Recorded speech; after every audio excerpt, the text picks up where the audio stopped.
Hey guys, and welcome back to the fifth progression log in Antimatter Chemistry. Today I've got a lot to show you, so we better get a move on. Uh, I haven't been playing Helldivers as much. I get pretty bad performance, so I'm waiting for a computer upgrade, which will be at the end of the month or so, halfway through May probably. First off, we have the passive chemical room. It's much larger, as you can see. I've added a bunch of stuff. Niter and the required stuff for that. Snowballs, the required stuff for that. Redstone, that'll be fun. I'll show you guys how I'm doing that later. And again, the required stuff for that. We've also got pulverized obsidian, and that's for something else you guys will see in a minute as well. As you can see, it's a bit larger than I want it to be. I need to build a new room for this, but I'm lazy, so I haven't done that yet. I will get it eventually, I promise. Over here, we've got some extra additions to the deep storage area, including fluids. Uh, Energized glowstone, destabilized redstone, resonant ender, and tectonic petroleum. I'll explain a couple of these things in a little bit. But three of these things are used for, signalum, lumium, and or enderium. We've also got DML working. The only reason why we don't have zombie pristines here is because I'm using them for iron. They're just getting automatically consumed. I am well aware of how useful, these things are because they can be used to make lots of ender pearls, which is very useful. But I don't really need them at the moment, and I don't really want to spend any more time on DML, right now. We've also got some drawers over here just for building blocks and stuff that I have a lot of that I don't want clogging up the drives. So nothing special over here. We're going to go ahead and continue on. Over here, let's see. On the left, this was originally the AE2 room. Because the center console area was finished, as you can see, it's no longer horrible and garbage. I moved the crystal growth chamber here. It just exports seeds. So I was going to do this passive. There's a reason why there's the crafter here. But I never got around to doing it because I don't have the raw flux crystals on passive yet. So whenever I need like pure flux or whatever, I can just craft a bunch of seeds and put them in the computer, and then they'll get, dumped in there, grown, and stored. Over here is ore processing. We have a little tiny subnet. Ore processing eventually will probably be its own room once they start getting a lot more. We'll have to see on that. But for right now, this works just fine. This is tied to an ender pouch. We can dump anything in here. This gets ingested into the subnetwork. There's two storage buses. This one's higher priority. So remember, priorities work first. So stack up all the priorities. You put in at the top and you pull from the bottom. So this goes in first because it's high priority, but it's whitelisted to ores only. So for things that can't go in there, like, mob drops or redstone, coal, diamonds, whatever, that will bypass this system and get dumped straight with this storage bus into the mainnet. Ores are processed in here, and we can see we're still processing. It's been going for hours. It's not fast, but it's pretty efficient, which I'm happy with. I don't know why you're not exporting that stuff. But it's... I don't know. Whatever. This gets smelted up and then dumped into the interface, and again, because it's whitelisted, it goes into the mainnet. Good to go. So it's very helpful. I'm very glad I started doing that. I got tired of doing it the manual way and the less efficient way, because if you use tectonic petroleum, you get extra output. You can see here, like you get 3 dust instead of 2, like pulverizing. Over here we have gears. Again, this keeps. I used to have enderium gears, but then I realized enderium gears aren't used for anything, so I removed them and melted down 2 stacks of enderium gears back to enderium ingots. So that was a misplay, but it's fine. It cost me nothing but time and power.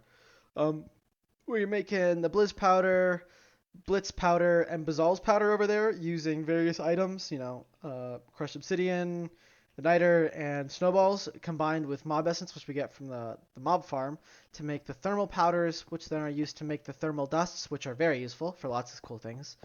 For now, we're just melting down petroleum dust. Eventually, I'm going to melt down erothium, because viaducts are going to be instead of teleporters, I'm going to use viaducts. These things are like the Futurama people tubes, if you've ever seen that show. So if you jump in one, it'll take you somewhere else. And they're not too expensive, but I need to passive a couple more things before I can get that done. And then over here, we have a nuclear craft. nuclear craft alloys and smelting for some stuff. Bronze, tin, silver. This is for lumium. It's like because the way you make lumium is you can make it through here. Where's the recipe? Like this.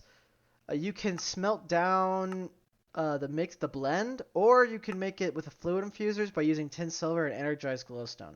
And that goes for enderium and for signalum. Uses a Sabuchi alloy and destabilized redstone. So we also have got steel, ferroboron, tough alloy, magnesium diboride, and electrum. Eventually, this was supposed to be for hardened glass, but hardened glass requires lead dust, not lead ingots specifically. They're not interchangeable. So I need a passive lead dust. So I need to build a room for some pulverizing recipes that I may have to do in the future. We're going to go ahead and continue on to the other side now. I believe that's all I've got for you on this side. Yeah, I've been really happy about the way this has been going. I've, have a ton of quests completed. I'm actually technically all the way up into Chapter 6 now, but I'm not really into Chapter 6 because I'm not doing any of this stuff. I don't even have a nuclear craft reactor yet, so like my power system has been crutching on lava hard, and it's working for now. My power system honestly sucks. It's horrible. It's just this terrible mess of really bad, flux ducts and 2 energy cells, and it works for now, but it won't work for too much longer. I want to get a nuclear craft reactor soon, and once I do that, I'll build some nicer batteries, and then I'll have a much nicer energy system. Where I'm going to put that, I'll probably put like reactors, or I'll probably start building that way, because as you guys can, oh, wrong button, the base is getting quite long, so I kind of want to go in a different direction now. So I'm probably going to go out this way for, I don't know if you guys can see my mouse, but we're going to go out this way. Just so I can start building some reactors. Obviously, it's going to have to be pretty long so I can bypass all these rooms and stuff. So it's going to have to go all the way out to like right here before I can start building reactors. And when I do build reactors, they're going to need to make sure they're chunk aligned because I don't want reactor multi-blocks over chunk boundaries. Multi-blocks over chunk boundaries is bad. It won't like break a game, I don't think, but it can do some nasty stuff if like the chunks unload. So it's better to not do that. I've gotten away with it before in the past because I've never really done, making sure about chunk stuff, but now I will. Anyway, we're gonna go ahead and continue on. No change in there. It's the same, and the only change in here is I added a tier 3 gross crystal I got from a side quest. I killed 1,000 mobs, and they give you a tier 3 gross crystal. So I just threw that down on the farm. Over here, I added an obsidian generator. This is pretty cool. Instead of using like igneous extruders and feeding it lava, instead we use a lava-infused stone from Tiny Progressions. A mechanical user from X Utilities 2 and a block breaker. This just uses the water bucket in front, and it places a water bucket here. And with lava-infused stone, if you place water next to it, it turns into obsidian. And then we use the block breaker to, dump it into the system. We have water here and a fluid transposer to fill up the empty buckets. And it just gets stored in here. Here, let me go ahead and throw an upgrade in that, and then I'll upgrade that buffer. We'll go ahead and just make I don't need too much obsidian. But for testing, I'll show you guys. And we're gonna go ahead and we're gonna set this level emitter to 3000. And there you go, it works. Takes a bucket. There we go. And just makes obsidian, block breaks. And if we come over here, yep, there you go, it's going up. Nice, right? Fantastic. So that's 2 extra. That should be 48. It should be 4028 or 4080, whatever it is.